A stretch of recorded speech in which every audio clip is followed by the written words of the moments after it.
Hi, this is Brad Seacott with Terracom. In this video, we're going to go over the tbird Commandline.py Python script that we wrote and is part of the collection of Python scripts that we have in our GitHub repository for the tbird 5800 and the ONA800/1000 from Viavi. Now the look and feel is the same for the tbird and for the ONA. We split them up basically so that you can just kind of pick and choose what you'd like. Okay, so let's go ahead and get into the tbird command line. The dependencies, as we went over before, are the tbird 5800 controls class and the tb controller common.py library. Okay, so I am VNC'd into a unit here, and you can see my unit here. The first thing we're going to want to know is what the IP address is.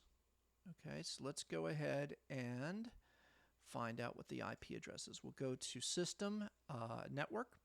The IP address currently, I've got this on the Wi-Fi, and the IP address is 192.168.1.19. So let's go over to our environment. Now I've got a terminal here. The first thing we want to do is make sure that we have all of our Python scripts in the current current directory, and if not, you'll need to navigate to that directory. All right, so let's go ahead and type Python 3. I'm running this on a Mac. I think on a PC you just have to type Python. Python 3 comes along for the ride. You do have to run 3.0 or higher for these scripts. It will not run successfully on legacy Python. Okay, so Python 3, and then let's type in tbird command line.py. You'll notice it's case insensitive. All right. First thing it does is it asks me for the IP address. I'll go ahead and put that in. It's 192.168.1.19. All right, and I'm going to go back and show the test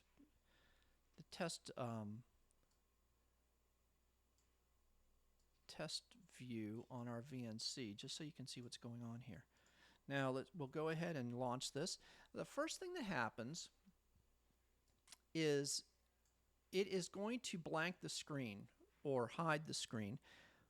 Okay, and you can see remote control is in use for this module. The display has been disabled. All right. Now there is a way to enable the display, and we do that. You can do that in this program by just setting debug equal to true. Okay, and in that case, it will show the screen and allow you to interact with the screen while you're running the program. That is not a supported method by Viavi, so you only want to use that for debugging. As a matter of fact, as soon as you call tech support for any type of programming questions, they're going to ask you if you have that turned on, and if you have the screen enabled, they're going to tell you to disable it, because as you can imagine, it's going to cause some instabilities.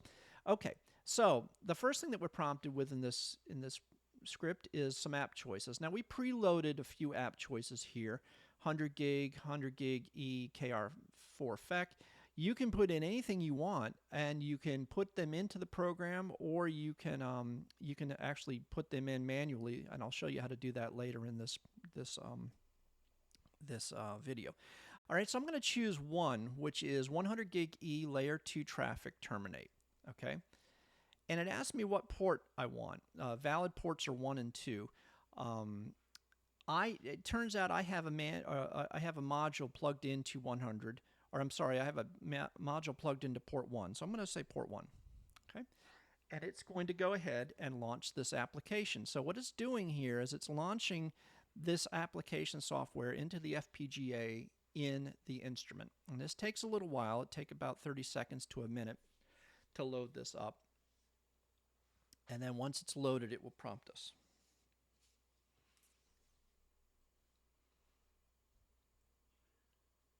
Okay, there we go. Okay, so we're loaded up. The active app is term 100G line terminated traffic port 1.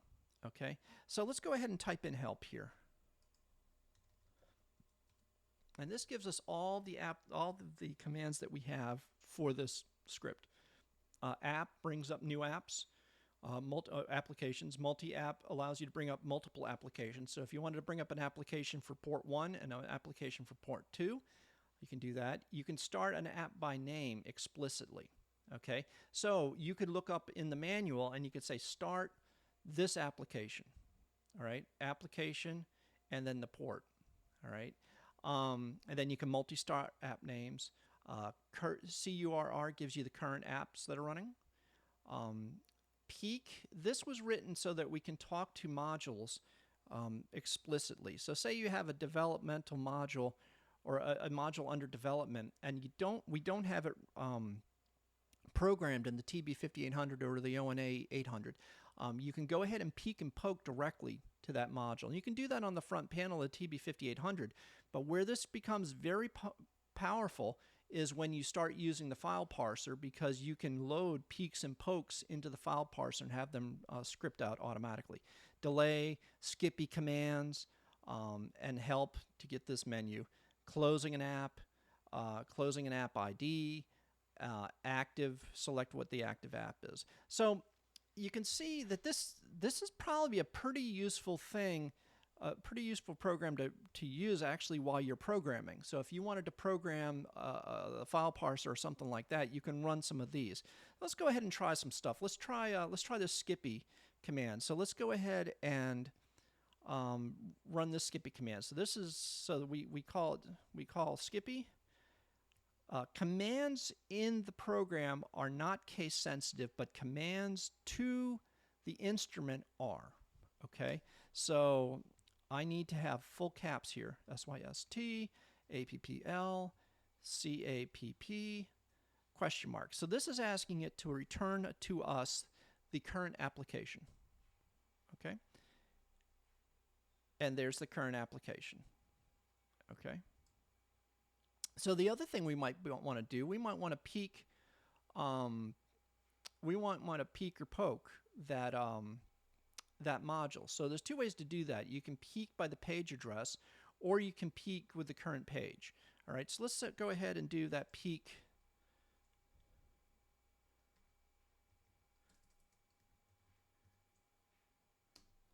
(0x56). I know I said that this case insensitive. It is case insensitive. Arguments are case sensitive. Command names are not. But just for a little bit of consistency, I capitalize that. Okay. So we peeked it. Okay, and it came back with a peak value of 0xf. Okay. So let's go see what the active app is. All right. So we have an active app here, right? Instance on port 1, and that's it. Okay, enter index of a desired act. So what you can do here is you can choose what app you want to be active. All right, so let's go ahead and let's not open an app. Let's go back to help, and let's load a second app. All right, so let's go to multi-app.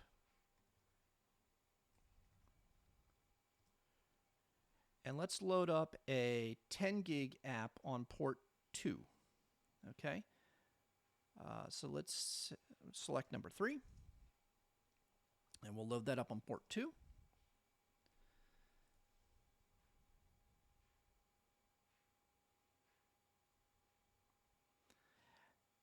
And again, this is going to take a little bit.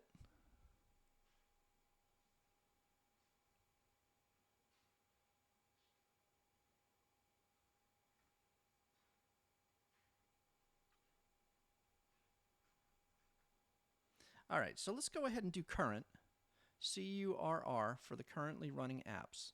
All right, so currently we have an instance of 100 gig running on port 1, and we have an instance of 10 gig running on port 2. Now you'll notice there's a little caret here. That means that the active app is this app here. And we also prompt you each time we show the command prompt what the active app is. All right. So if I want to change what the active app is, let's just go ahead and type in active. All right. And so I have a choice. I can go to active number 1 or number 2. So let's go to number 1. Okay. And let's go look and see what the current apps are. All right, so now the caret's changed to 1. Okay, so that's pretty much it for the command line. The ONA command line will act exactly the same or very similar. If there's any questions, please get in contact with us.